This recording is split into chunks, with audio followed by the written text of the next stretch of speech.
Let me explain here how to draw irregular plot in AutoCAD by knowing only the dimensions of sides and diagonals and without knowing the angles.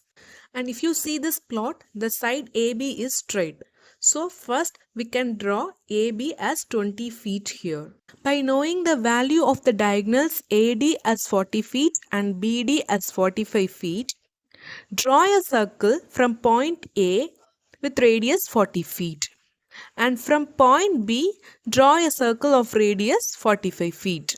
Now locate the point D at the point of intersection of two circles. Then join the diagonals AD and BD. To locate the point C, draw a circle of radius 35 feet from the point B. And from point D, draw a circle of radius 40 feet.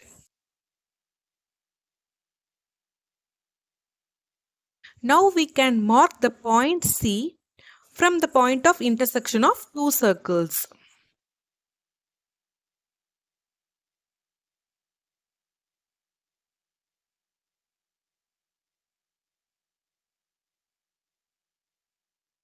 And join the lines BC and CD. Then the last point we have to locate is E.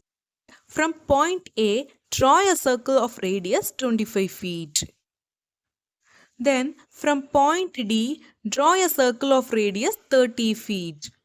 Now at the point of intersection of two circles, mark the point E. Then join the sides AE and DE.